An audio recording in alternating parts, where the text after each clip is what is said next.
الحمدللہ رب العالمین والعاقبۃ للمتقین والصلاۃ والسلام علی رسولہ الکریم، اما بعد، قال اللہ تبارک و تعالی فی کلام مجید و فرقان الحمید، الف لام میم ذالک الکتاب لا ریب فیہ ھدی للمتقین، وقال صلی اللہ علیہ وسلم خیرکم من تعلم القرآن وعلمہ۔ اما بعد، عزیزان گرامی، ہم ایمانیات کی بات کر رہے ہیں اور آج ہم جس موضوع پر بات کریں گے وہ ہے آسمانی کتابوں پر ایمان لانا۔ اللہ تبارک و تعالیٰ نے کئی نبیوں پر آسمان سے کئی صحیفے اتارے۔ روایات کے مطابق صحیفوں کی تعداد 110 ہے، جس میں حضرت شعیب علیہ السلام پر 50 صحیفے اتارے گئے، حضرت ادریس علیہ السلام پر 30 صحیفے اتارے گئے، حضرت ابراہیم، حضرت آدم اور حضرت موسیٰ علیہ السلام پر 10 صحیفے اتارے گئے۔ اسی طرح آسمانی کتابوں کی تعداد 4 ہے، جن میں زبور، تورات، انجیل اور قرآن کریم سر فہرست ہے۔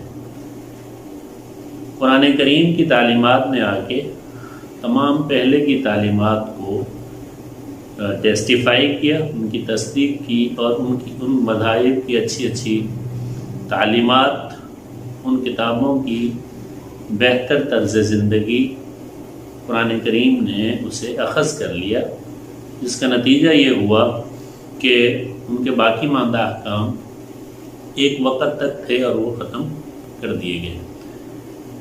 اب قرآن کریم ایک مقدس کتاب ہے جو تا قیامت چلے گی، اور یہ ہی کل کائنات کے لیے دین کا ایک سرمایہ قرار پایا۔ چنانچہ ہم بات کریں گے کہ قرآن کریم کس طرح دوسری کتابوں سے افضل ہے اور دوسری کتابوں پر ایمان لانے کی کیا حیثیت ہے۔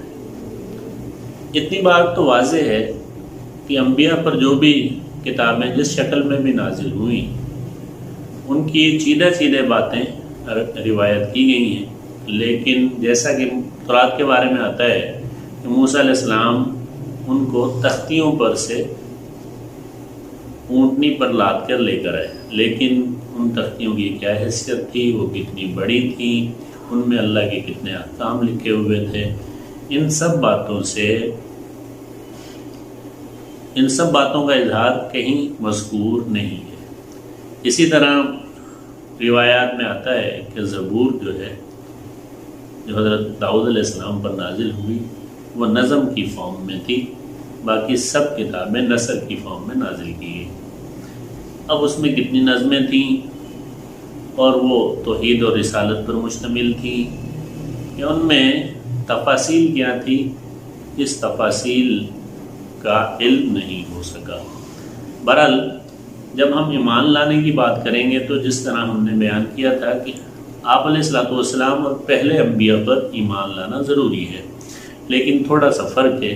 وہ فرق یہ ہے کہ آپ صلی اللہ علیہ وسلم کے بارے میں جب ایمان لائیں گے تو ہم کہیں گے آپ صلی اللہ علیہ وسلم اللہ کے سچے رسول ہیں۔ اسی طرح ہم کہیں گے کہ قرآن پاک اللہ کی سچی کتاب ہے، لیکن دوسرے انبیاء پر بھی اسی طرح ایمان لائیں گے کہ پہلے کے انبیاء بھی سچے رسول تھے اور ان پر نازل ہونے والی کتابیں بھی اپنے وقت کے لحاظ سے برحق تھیں اور ان میں کوئی کمی بیشی نہیں تھی۔ لیکن فرق یہاں پر آئے گا کہ ہم پیغمبر علیہ الصلوۃ والسلام پر ایک چیز اور اضافی کریں گے، ہم کہیں گے آپ صلی اللہ علیہ وسلم اللہ کے سچے رسول ہیں اور آپ صلی اللہ علیہ وسلم آخری رسول ہیں، اور ان کی رسالت تا قیامت جائے گی۔ پہلے انبیاء کے بارے میں یہ چیز ایمان کا حصہ نہیں ہے۔ اسی طرح آپ صلی اللہ علیہ وسلم آخری پیغمبر ہیں، پیغمبر برحق ہیں، ان دونوں جملوں پر ایمان لانا فرض ہے، جبکہ پہلے کے انبیاء اللہ کے سچے رسول ہیں۔ صرف اتنا ایمان لانا ایمان کی تکمیل کا ذریعہ ہے۔ اسی طرح کتابوں کی جب بات آتی ہے تو کتابوں کی بات بھی اسی طرح ہوگی کہ پہلے کی کتابیں جو اللہ کی طرف سے نازل کی گئیں وہ بالکل برحق تھیں، ان میں جو تعلیمات اللہ کی طرف سے تھیں وہ بالکل برحق تھیں۔ لیکن جب ہم قرآن کریم کی بات کریں گے تو ہم یہ کہیں گے قرآن کریم اللہ کی سچی کتاب ہے، اس میں کسی شک و شبہ کی گنجائش نہیں، جیسا کہ اللہ تعالیٰ نے سورۃ بقرہ کی پہلی آیات میں فرمایا الف لام میم ذالک الکتاب لا ریب فیہ، یہ ایسی کتاب ہے کہ اس میں کسی شک اور شبہ کی، کسی ڈاٹ سسپیشیس کی کوئی گنجائش نہیں ہے۔ ھدی للمتقین، اللہ سے ڈرنے والوں کے لیے ہدایت کا سرچشمہ ہے۔ تو اب پہلے کی کتابوں پر اور قرآن کریم میں ایمان لانے میں فرق یہ ہوگا کہ قرآن کریم اللہ تعالیٰ کی طرف سے سچی کتاب ہے، جیسا کہ پہلی کتابیں اللہ کی طرف سے جو نازل کی گئیں وہ اپنے زمانے کے لحاظ سے اور اس مدت کے لحاظ سے سچی کتابیں تھیں۔ لیکن ہم قرآن کریم کے بارے میں ایک چیز بڑھ کر کہیں گے، وہ یہ کہ قرآن مجید اللہ تعالیٰ کی آخری کتاب ہے، اس کے بعد کوئی کتاب لوگوں کی ہدایت کا ذریعہ بن جائے، آسمان سے نازل ہو، ایسی کوئی کتاب نہیں آئے گی۔ اور پہلی کتابوں کے اندر یہ بات ہمارے ایمان کا حصہ نہیں ہے۔ مثال کے طور پر ہم یوں ان کے بارے میں نہیں کہہ سکتے کہ وہ آخری کتابیں تھیں، اس کے بعد کیونکہ قرآن کریم بھی آیا ہے، اس لیے ان کتابوں کی تعلیمات پر کس طرح ایمان لائیں گے، قرآن کریم پر کس طرح فرق ہوگا، اس کو واضح کیا ہے۔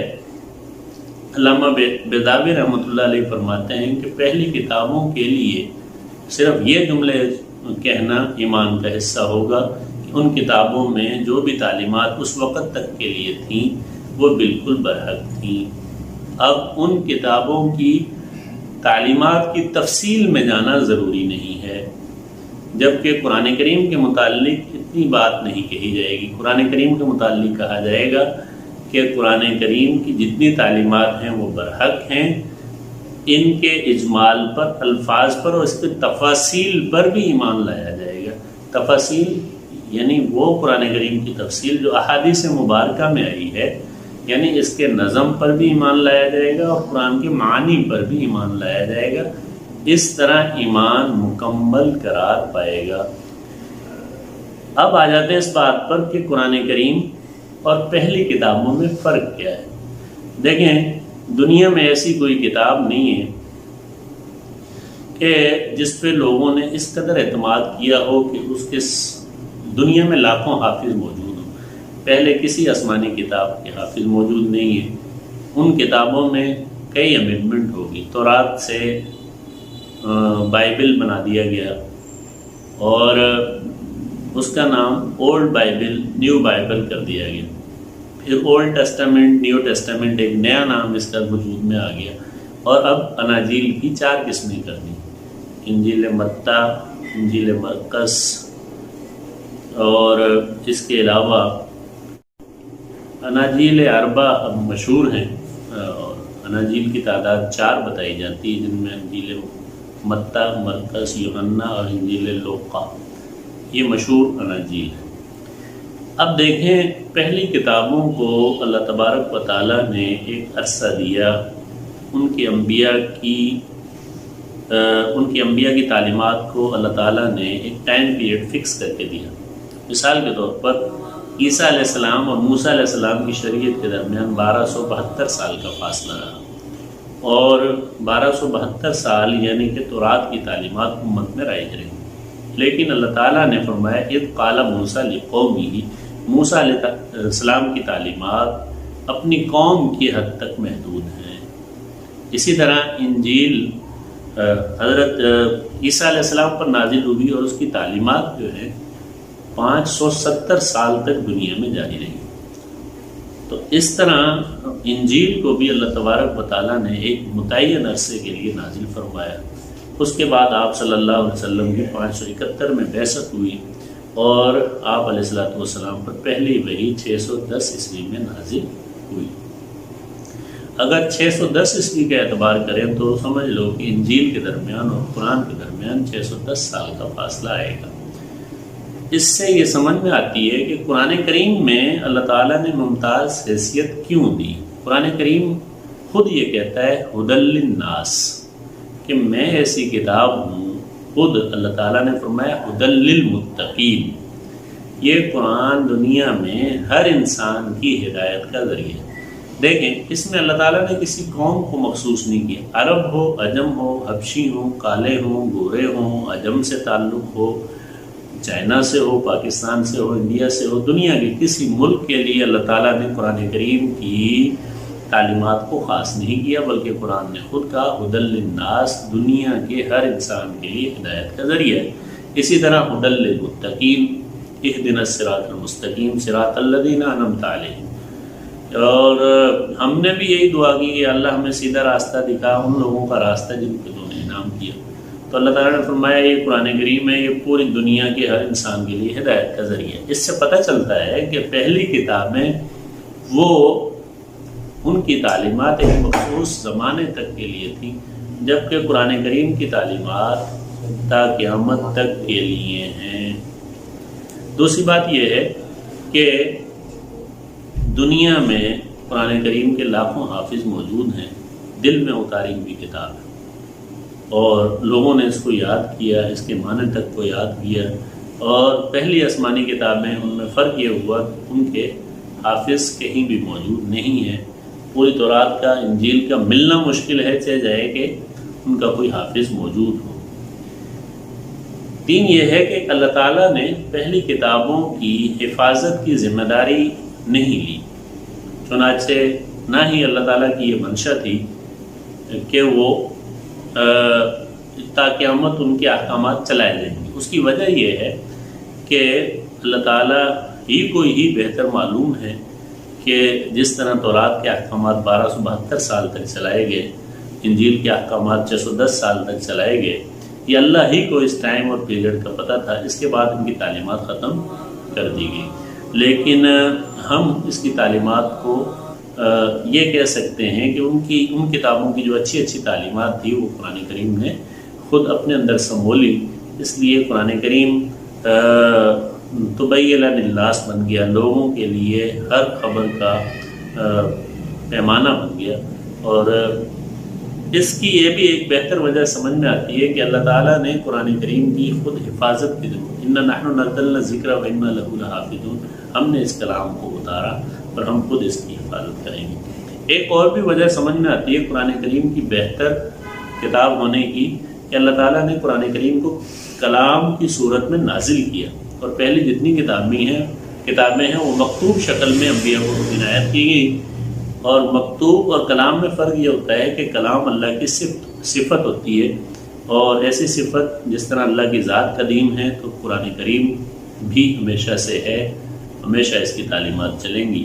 لیکن پہلی کتابیں ریٹن فارم میں تھیں، اور جو چیز لکھ کر دی جاتی ہے وہ عارضی طور پر لکھی جاتی ہے، اس لیے ان کی تعلیمات ساری کی ساری ختم ہو گئیں. اور قرآن کریم ایک کلام ہے، اور کلام ہمیشہ سے تھا، ہمیشہ ہے، ہمیشہ رہے گا.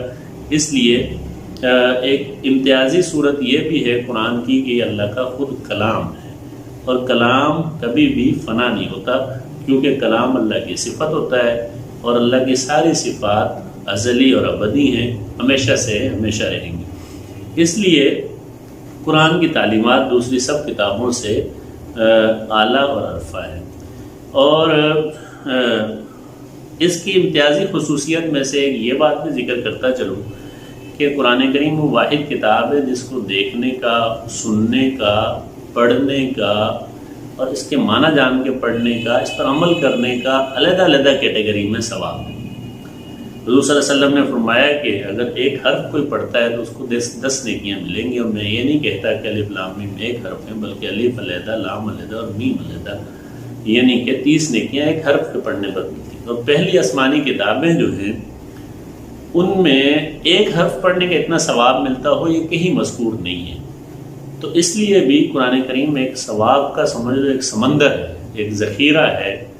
ایک صحابی حضور صلی اللہ علیہ وسلم کی خدمت میں آئے، ہر نماز میں قل اللہ پڑھتے تھے، قل هو اللہ، اور ان کی شکایت کی گئی نبی علیہ الصلوۃ والسلام کے پاس. تو آپ صلی اللہ علیہ وسلم نے فرمایا کہ بھئی ایسا کیوں کرتے ہو؟ تو انہوں نے کہا کہ مجھے اس سے محبت ہے.